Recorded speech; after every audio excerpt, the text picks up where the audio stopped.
In Hollywood's endless attempts to push insidious agendas into American society, they decided to nominate a man pretending to be a woman for Best Actress amongst the other actresses for an Oscar nomination. And it's a Hispanic man pretending to be a female, which, covers the gamut of being pro the alphabet sex cult, particularly on the trans issue, and being pro the illegals that are being deported. Even though it's not just Hispanic illegals, but they seem to be the face of the mass deportation issue that liberals have an issue with because they love criminals. But what do you know? Someone dug up a past tweet that showed that this guy wasn't a George Floyd fan or a George Floyd fan. He stated, quote, I really think that very few people ever cared about George Floyd, a drug addict swindler, but his death has served to once again demonstrate that there are people who still consider black people to be monkeys without rights and consider policemen to be assassins. They're all wrong. And that serves Hollywood just right. They use this. They were planning to use, and probably will still use this fake chick, this dude, as a way to thumb their nose at this current administration defeating and attacking, I should say, attacking this trans ideology that liberals love to push, particularly on children. And in their attempt to use this fake chick,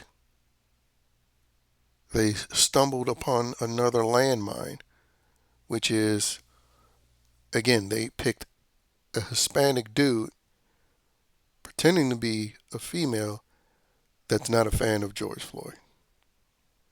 Which that's always been the reality because these other racial demographics, they don't have the retarded white guilt that too many idiot liberal and conservative whites have in this country.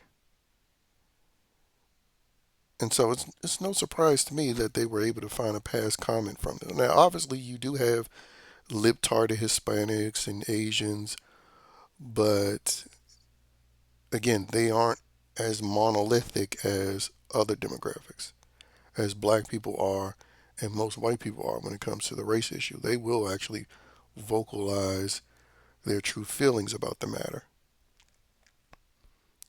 And again, this is perfect because now they have a decision to make. Will they continue to keep this dude to take away an opportunity from a female to be nominated for an Oscar? Or, will they remove him? But I don't know how many other films that have been nominated that has a tranny in it that they could put to replace them.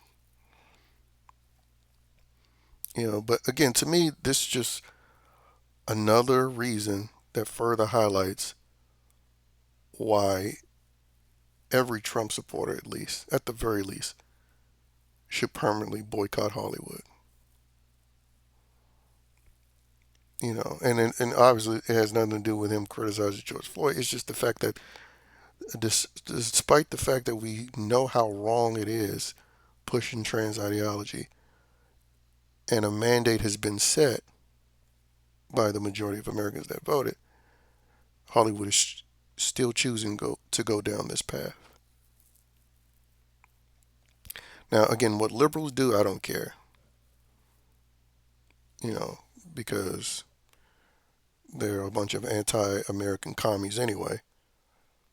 But I do enjoy the idea that their virtue signaling sort of stepped on the toes of another aspect of the virtue signaling. The whole George Floyd thing, which they chose to make a career criminal a saint. in which they then incited and participated in riots that went on for months. I mean, you even had the fake Obama Hakeem Jeffries recently make another threat like they did during Trump's first presidency. Like, again, these people are pieces of shit. And so if they're attacking each other over this, then I hope they tear each other apart and it leads to the further destruction of that cesspool known as Hollywood.